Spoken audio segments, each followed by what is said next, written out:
Good afternoon. I'm Queens District Attorney Melinda KATZ, and I'm joined today by NYPD Chief of Department Rodney Harrison, Deputy Chief Benjamin Gurley, the Housing Bureau, and Assistant Chief Joe Kenny of the Detectives Bureau. From my office here are Executive District Attorney Jerry Brave, my Chief Assistant Jenny Nyberg, Deputy Bureau Chief Michelle Goldstein, our Violent Criminal Enterprise Bureau and Assistant District Attorneys Barry Frankenstein and Diana Shopi, who have worked long and hard hours to make this case. I'd also like to recognize Jonathan Sennett, Chief of our Violent Criminal Enterprise Bureau. He's unable to be with us today, but we thank him for his work. We are here today in front of Basiley houses. We're here because of a tragic gun violence incident.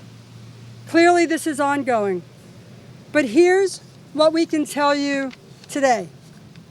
After a thorough investigation by the NYPD and by our office, Sean Brown was indicted by a Queens County grand jury weeks ago and arraigned earlier today on murder, on weapons charges for the October 26, 2019 killing of 14-year-old Amir Griffin. These are the allegations according to the case. On that evening, Defendant Brown, a reputed member of the Money World gang, was up the block from the basketball court, this basketball court, seeking to shoot and kill a rival gang member. Believing he had his foe in his sights on the court, Brown allegedly fired 3 shots from a .380 caliber firearm. One of those bullets penetrated the victim's torso, piercing both lungs. Video footage shows the defendant running from the area after the shooting, entering a nearby deli and walking to the home of another reputed World Money member. Audio picks up Brown telling others that he hit his intended target, a rival gang member. He even names the individual.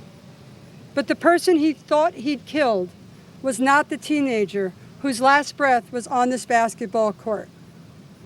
At a bare minimum, when our kids go to the park or to the playground, families should know that they are coming home. At a bare minimum, it's what we owe the families of Queens County.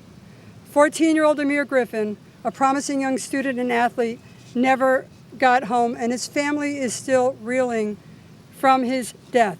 Defendant Brown has been charged with murder in the second degree, criminal possession of a weapon in the second degree. If convicted, he will face 25 years to life in jail. This was a long, thorough investigation. It included extensive review of video surveillance, 30 camera angles of the defendant's point of flight on the night of the death, as well as witness interviews and review of GPS data.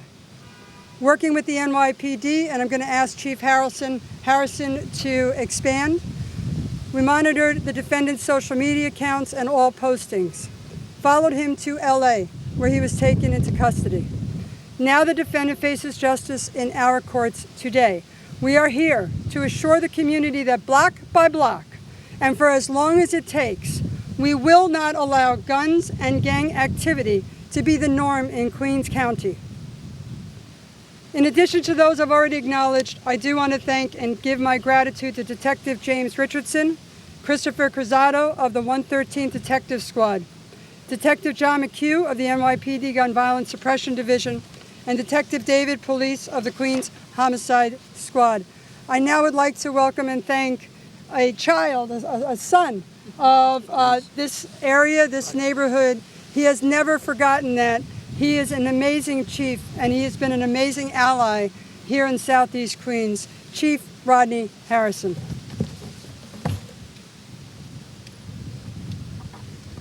Madam DA, thank you so much.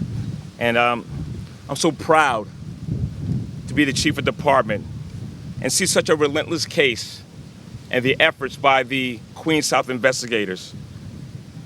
I want to give a special acknowledgement to Joe Kenny, who was the chief of detectives of Queens South at the time, as well as Jerry O'Sullivan, who was the precinct commander of the 113th precinct, and their work that they did regarding this investigation. See, ladies and gentlemen, all homicides are very important to the NYPD, but this one hit close to home to me. See, I grew up a mile away from here in a co-op called Rosedale Village. I played basketball on the same basketball court. Me and Amir went to the same high school, Benjamin Cardoza, where I have the basketball coach here with us today. Ladies and gentlemen, I'm Amir Griffin. Unfortunately, his life was taken too early. And due to the gang violence that we see too often here in Queens South. But incredible work done by the investigators, done by Dave Leonardi, Jimmy McGarry, Hank Saltner, and a host of other investigators that really put their best foot forward to identify the perpetrator and bring him to custody. The unrelenting investigation by the greatest detectives in the world is why I'm so honored to be part of this police department. God bless Shaniqua and the whole Griffin family. I'm sure there's nothing I can say to you that's going to bring comfort to yourself or your family. But I want to make sure that everybody understands that the New York City Police Department worked very hard to capture this individual. I'm now going to pass it back to District Attorney Melinda KATZ or Joe Kinney for final words regarding the steps in the investigation. Thank you very much. Questions? Do you have any questions about the investigation?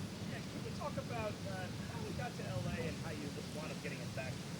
Okay, so once the district attorney's office was able to get a true bill in the grand jury, that gave us probable cause to start looking for Mr. Brown.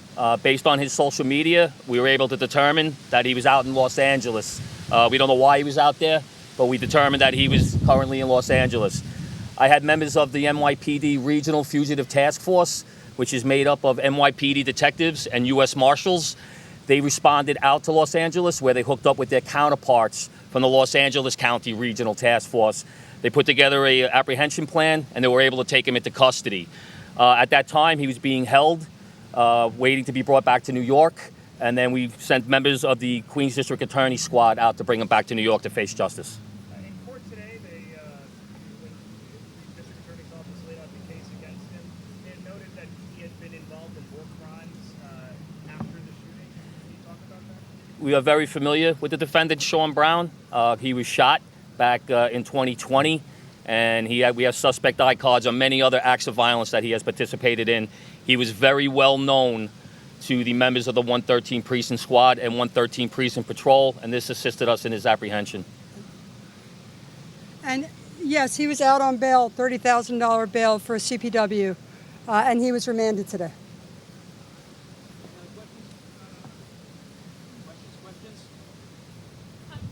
How come it took 2 years to apprehend him? Because you said you had all this evidence identified by so long. Well, when we put this case together, we immediately deployed assets from all throughout Detective Borough Queens South to assist. We had other units come in, and we were able to basically establish over 25 sources of independent video that showed Sean Brown at the scene of the crime, and we tracked him all the way back. Just because we have a hunch that he's our perpetrator, we can't arrest him. We have to establish probable cause. We had a suspect eye card on him 4 days after this incident, but we spent the remainder of the time just putting together a solid case that would stand up in court. Is he the same guy who was seen in that video down the street running away after the incident? The initial video canvas? Yes, he was. Anybody else? Any questions? Madam DA? No, I would like to acknowledge that this is a group effort by the NYPD, by the DA's office. With me today is also Councilwoman Adrienne Adams, who is the chair of the Public Safety Committee. The lead prosecutors on this case, Barry Frankenstein and Diane Shopey, are here to answer. We thought you might have other questions about the case as well. This is an ongoing investigation and will continue to be. Mr. Brown has been remanded. The partnership that it takes not only with the NYPD but also with the community and with everyone looking out for the safety of the younger generation that plays here every single day in our courts. Like I said previously, our commitment is every single day, go block by block to get the guns off the streets, to make sure that young people know that gangs are not the families that they need to turn to, that there are others out there that care very deeply about the future of this borough. Thank you very much.